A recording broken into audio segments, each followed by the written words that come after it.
दोस्तों, supreme court ने media trial को लेकर के एक गाइडलाइंस जारी करने को केंद्र सरकार को कहा है और इस लिहाज से केंद्र सरकार जब गाइडलाइंस जारी करेंगे और जिस हिसाब से गाइडलाइंस को जारी करने के लिए सुप्रीम कोर्ट ने कहा है, इस गाइडलाइंस के हिसाब से मनीष कश्यप को काफ़ी राहत मिलने वाली है। दोस्तों, आज के इस वीडियो में इसी मुद्दा पर चर्चा करने वाले कि आखिर मनीष कश्यप को किस प्रकार से राहत मिलेगी और मनीष कश्यप के ऊपर जो दुखों का पहाड़ टूटा है, इसका सॉल्यूशन कुछ है या नहीं। तो दोस्तों, वीडियो में एंड तक बने रहिएगा। दोस्तों, आपको बता दें कि सुप्रीम कोर्ट ने केंद्र सरकार को 3 महीने के अंदर में मीडिया ब्रीफिंग के लिए एक गाइडलाइंस जारी करने को कहा है और कहा गया है कि जिस प्रकार से मीडिया द्वारा किसी भी घटना की जानकारी ली जाती है, उसी प्रकार से हमारे देश में सभी राज्य में जो डीजीपी है, उस डीजीपी को इस प्रकार का अधिकार मिलना चाहिए और उसके पूरी कर्तव्य का पालन भी उसको करना चाहिए कि जिस प्रकार से मीडिया द्वारा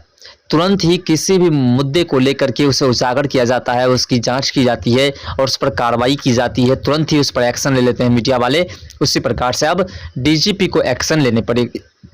और इस बात को लेकर के केंद्र सरकार को 3 महीने के अंदर में एक गाइडलाइंस जारी करनी पड़ेगी। इस प्रकार से सुप्रीम कोर्ट ने आदेश दिया है। अब दोस्तों, इससे मनीष कश्यप को क्या फ़ायदा होगा, इस पर भी हम चर्चा करते हैं। सबसे पहले आपको बता दें कि जब यह गाइडलाइंस जारी हो जाएगा तो जितने भी मीडिया वाले हैं जिसके ऊपर सरकार की निगाहें रहती है और सरकार उसके ऊपर कार्रवाई करने के लिए हमेशा एक्टिव रहते हैं, उन तमाम मीडिया वाले को राहत मिलेगी और सरकार उसका कुछ नहीं बिगाड़ पाएगी, कोई नेता उसका कुछ नहीं बिगाड़ पाएगी। और इस लिहाज से मनीष कश्यप को भी अब राहत मिलेगी। ऐसा इसलिए क्योंकि सुप्रीम कोर्ट ने जो आदेश जारी किया है, इस लिहाज से देखा जाए तो कोई व्यक्ति अगर किसी प्रकार की कोई विवादित बयान भी दे देता है तो उसके ऊपर कार्रवाई नहीं होगी, पहले उसकी जांच होगी क्या वो सही कर रहे हैं या गलत कर रहे हैं। और उस लिहाज से मनीष कश्यप ने जो तमिलनाडु और बिहार के बीच वीडियो बनाया था, उस वीडियो की भी जांच नहीं हुई कि आखिर मनीष कश्यप ने जो वीडियो बनाया है वो गलत था या सही था, क्या वाकई में ऐसी घटना घटी थी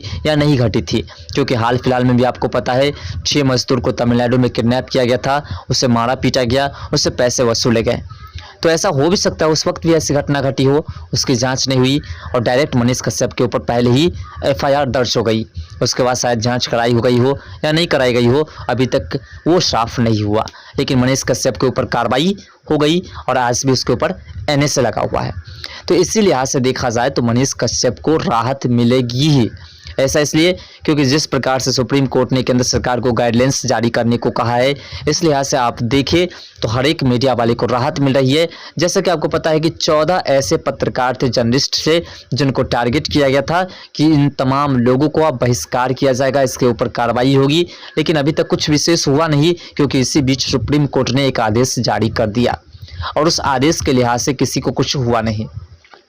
तो जब इतने लोगों को माफ़ किया जा सकता है, इतने लोगों को छोड़ा जा सकता है, इतने लोगों को राहत मिल सकती है, तो फिर मनीष कश्यप को राहत क्यों नहीं मिल सकती है। क्योंकि मनीष कश्यप ने तो उतनी बड़ी गुनाह की नहीं थी। मनीष कश्यप ने जो वीडियो बनाया उसकी जांच नहीं करी गई और उसके ऊपर कार्रवाई हो गई। उसके बाद मनीष कश्यप ने हाल फिलहाल में, जो कि आपको पता है कि हमारा देश स्वतंत्र देश है, हमारे देश में हर एक व्यक्ति को बोलने का अधिकार है, हमारे देश में कोई व्यक्ति सरकार से प्रश्न कर सकता है और उस लिहाज से मनीष कश्यप भी प्रश्न कर सकता था। क्योंकि मनीष कश्यप को कोई पत्रकार नहीं बताया गया, केंद्र सरकार या किसी भी सरकार द्वारा जब उसके ऊपर एफआईआर दर्ज कराया गया है तो मनीष कश्यप बार बार कहते रहे कि हम एक पत्रकार हैं। सभी लोग उसको पत्रकार कह रहे थे, लेकिन सभी ने उसे यूट्यूबर का दर्जा दिया। तो मनीष कश्यप इस लिहाज से हमारे देश के एक स्वतंत्र नागरिक है, साथ मनीष कश्यप का किसी पॉलिटिक्स से कनेक्शन भी नहीं है। तो इस लिहाज से मनीष कश्यप सरकार से प्रश्न कर सकता है और जब सरकार से प्रश्न करते हैं मनीष कश्यप, तो मनीष कश्यप के ऊपर आपको पता है कि फिर एफआईआर दर्ज कर दिया गया है और साथ कई प्रशासन वाले को जो है आप सस्पेंड भी कर दिया गया है। तो अब देखिए, जब मनीष कश्यप इस प्रकार के मुद्दे की चर्चा करते हैं, मनीष कश्यप स्वतंत्र देश के नागरिक होकर के अपने देश में हो रहे भ्रष्टाचार को लेकर के आवाज़ उठाता है, जेल परिसर में हो रही घटना को दिखाने की प्रयास करता है, उस पर चर्चा करता है, तो उसके ऊपर कार्रवाई हो जाती है, एफआईआर दर्ज हो जाता है।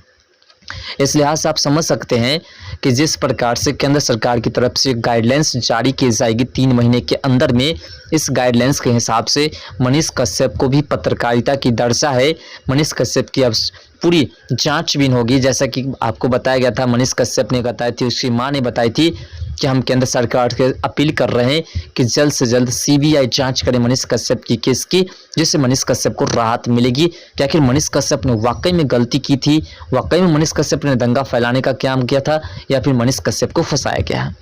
तो इस लिहाज से जब 3 महीने के अंदर में एक गाइडलाइंस जारी की जाएगी तो उसके लिहाज से अब मनीष कश्यप की केस की भी जांच की जाएगी। तो इस लिहाज से मनीष कश्यप को राहत मिलेगी क्योंकि मनीष कश्यप की अब पूरे केस की जांच होगी। क्योंकि मनीष कश्यप को जिस प्रकार से फंसाया गया है ये मामला विशेष नहीं है, विशेष ये है कि मनीष कश्यप के ऊपर एनएसए क्यों लगा। एनएसए नेशनल सिक्योरिटी एक्ट जो है वो उस व्यक्ति के ऊपर लगता है जो देशद्रोही है, और अगर मनीष कश्यप देशद्रोही है तो फिर केंद्र सरकार तक बातें क्यों नहीं गई, सीबीआई तक बातें क्यों नहीं गई, सीआईडी तक बातें क्यों नहीं गई, और सिर्फ स्टेट सरकार को पता चल गया कि मनीष कश्यप इस प्रकार के देशद्रोही है, ना प्रशासन को पता है और डायरेक्ट उसके ऊपर एनएसए लग जाता है। तो इसलिए 3 महीने के अंदर में जो गाइडलाइंस जारी की जा रही है उस गाइडलाइंस के हिसाब से मनीष कश्यप की केस की जांच होगी। मनीष कश्यप ने गलती की या क्या की, क्योंकि मनीष कश्यप को भी बोलने का अधिकार है, वो भी देश के नागरिक है, उसको भी देश की नागरिकता मिली हुई है और वो भी देश के नागरिक होने के लिहाज से देश में अपनी मांगे कर सकते हैं। और उसने मांगे क्या की, उसने मांगे कि बिहार में रोजगार नहीं है, बिहार के लोग अन्य राज्य में जाकर के ठोकरे खाते हैं, उसके ऊपर कार्रवाई की जाती है, वो जो कमा करके आते हैं उसको उसका पैसा नहीं मिलता है। इस पर सरकार ध्यान दे और सरकार अपने राज्य में रोजगार की व्यवस्था करे, जिससे कि वहाँ पर नहीं जाएंगे कोई ठोकरे खाने के लिए, बस अपने राज्य में रह करके अपने घर पर रह करके कार्य करेंगे।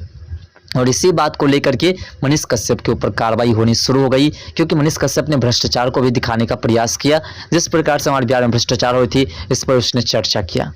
लेकिन दोस्तों मामला ये नहीं है, मामला ये है कि सुप्रीम कोर्ट ने जिस प्रकार से आदेश जारी किया है और जिस प्रकार से केंद्र सरकार को 3 महीने के अंदर में गाइडलाइंस जारी करने के लिए कहा है, मीडिया ब्रीफिंग गाइडलाइंस को बनाने के लिए कहा है, इस पर जो अब जो कार्रवाई होगी तो क्या मनीष कश्यप तक बातें कब तक पहुंच पाएगी और कब तक मनीष कश्यप को राहत मिल पाएगी। क्योंकि मामला तो यहाँ आ जाता है कि एक तरफ सुप्रीम कोर्ट ने एक और आदेश जारी किया था कि जो भी पत्रकार है वो गलत रिपोर्टिंग करता है तो उसके ऊपर कार्रवाई नहीं होगी बल्कि उसे बाइज्जत बरी कर दी जाएगी। क्योंकि ऐसा हो जाता है कभी कभी उसके द्वारा गलत रिपोर्टिंग भी हो जाती है, क्योंकि गलती तो किसी से भी होती है।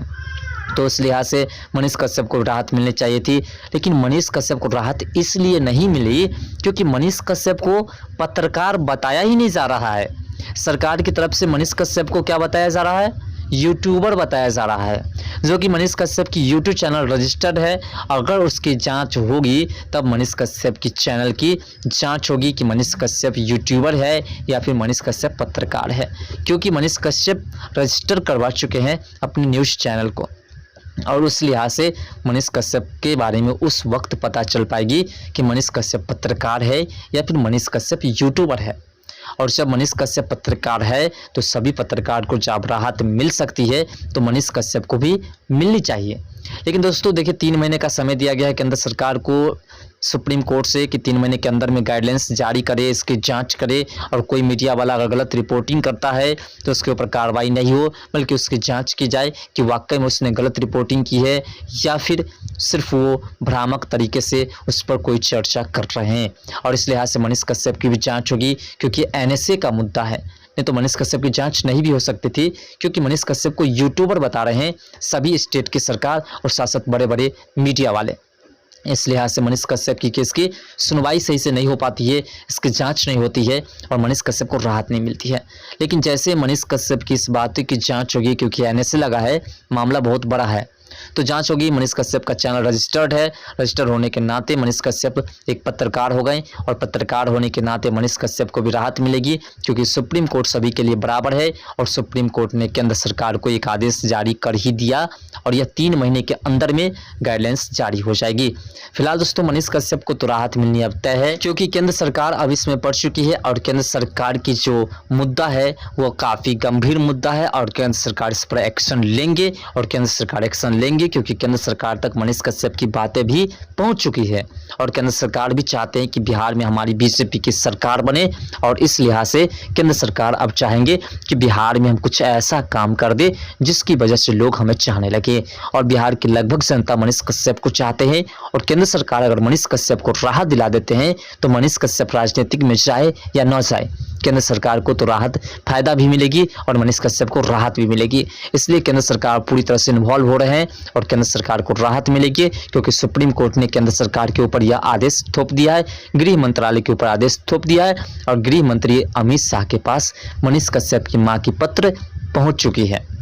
तो आप समझ सकते हैं कि बिहार में चाहते हैं बीजेपी अपनी सरकार बनाए और बीजेपी की सरकार तभी बन सकती है जब मनीष कश्यप को राहत दिला देंगे वो, तब मनीष कश्यप के तमाम समर्थक उसके समर्थक बन जाएंगे और सब वोट देंगे, क्योंकि केंद्र सरकार पर आशा लगाए हुए हैं, बीजेपी पर आशा लगाए हुए हैं। और अगर बीजेपी सपोर्ट नहीं करती है मनीष कश्यप को तो जनता समझ जाएगी कि जिस प्रकार से आरजेडी, जदयू, कांग्रेस है, इंडिया गठबंधन है, उसी प्रकार से बीजेपी भी है, क्योंकि इंडिया गठबंधन जिसको सताते हैं तो वह बचाने की कोशिश नहीं करते बल्कि बीजेपी भी सताने की कोशिश करते हैं। इसलिए दोस्तों अब केंद्र सरकार बहुत जल्द मनीष कश्यप को राहत दिलाने वाली है। फिलहाल आप क्या सोचते हैं कि सुप्रीम कोर्ट ने जो गाइडलाइंस जारी किया है इससे मनीष कश्यप को राहत मिलेगी या नहीं? कमेंट सेक्शन में अपना ओपिनियन भी जरूर दीजिएगा। तो दोस्तों मिलते हैं नेक्स्ट वीडियो के साथ, तब तक के लिए बाय, जय हिंद, जय भारत, जय बिहार, जय मिथिला।